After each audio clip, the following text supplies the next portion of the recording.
श्री राम की शपथ। एक बार की बात है, गोस्वामी तुलसीदास जी अवध में थे। वे सरयू नदी में स्नान करने आए। जब वे नदी में उतरकर अंदर की ओर जा रहे थे, उसी समय एक महिला भी वहां स्नान करने पहुंची। उसे जल्दी स्नान करना था।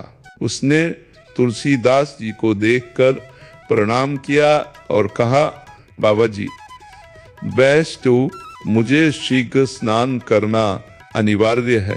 आप उस ओर मुख कर नदी में खड़े हो जाइए। आपको आपके राम जी की शपथ है, जब तक मैं ना कहूं आप न पीछे मुड़कर देखेंगे न नदी से बाहर निकलेंगे।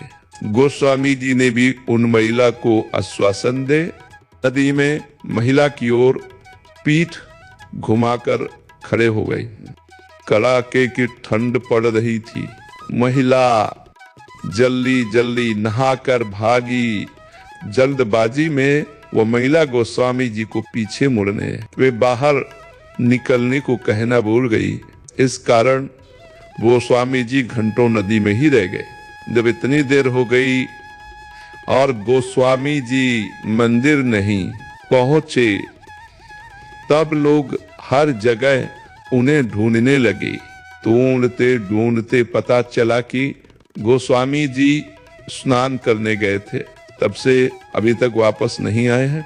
उनके साथ के लोग सरयू नदी के किनारे जा पहुंचे। उन्होंने वहां पाया कि गोस्वामी जी नदी में खड़े हैं। उन्होंने गोस्वामी जी से बाहर निकालने का आग्रह किया। तब गोस्वामी जी ने मना करते हुए कहा, मैं बाहर नहीं निकल सकता हूँ।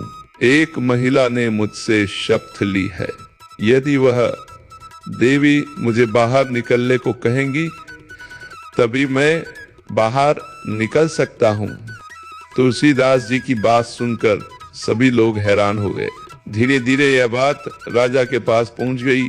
राजा कुछ समझ नहीं पाए।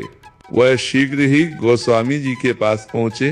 राजा ने गोस्वामी जी से बाहर निकलने की विनती करते हुए कहा, किसी व्यक्ति की शपथ के कारण इस कड़ाके की ठंड में नदी में खड़े रहना स्वास्थ्य के लिए सही नहीं है। सबसे महत्वपूर्ण आपका स्वास्थ्य है। परंतु गोस्वामी जी ने उन्हें मना करते हुए बताया कि मेरे से कहीं अधिक मेरे प्रभु का नाम महत्वपूर्ण है। उन्हीं देवी ने मुझे मेरे प्रभु श्री राम की शपथ दिलाई थी। उनका नाम मेरे पूरे अस्तित्व से अधिक महत्वपूर्ण है। भागी आई वो महिला। राजा ने गोस्वामी जी से पूछा, बाबा जी, बाबा जी, उन्हीं देवी का नाम क्या है? कहा कि रहने वाली है वो।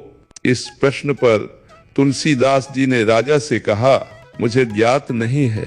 तब राजा ने पूरे अवध में ढोल बजवा के उन महिला को शीघ्र सरयू नदी के तीर पर उपस्थित होकर गोस्वामी जी को शपथ मुक्त करने का आदेश दिया। उन महिला को जैसे ही अपनी गलती का आभास हुआ, वे दौड़ती हुई नदी के तीर पर जा पहुंची। वह हाथ जोड़कर क्षमा याचना करती हुई गोस्वामी जी से कहने लगी, बाबा जी, अब आप पीछे मुड़ सकते हैं और नदी से बाहर भी निकल सकते हैं। तुलसीदास की भक्ति एवं आंतरिक शांति। फिर कहने लगी, हे बाबा जी, मुझसे बड़ा अपराध हुआ। मैं दंड की भागी हूँ।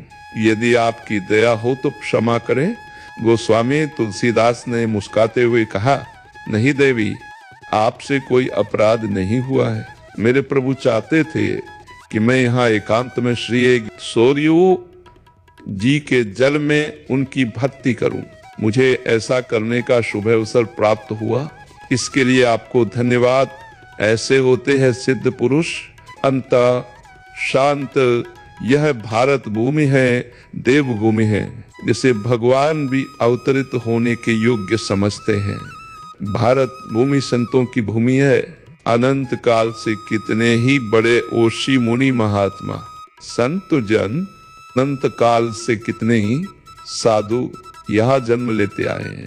अपने ज्ञान की धारा से अपने समय में और उसके बाद भी लोगों को निर्मल करते हैं।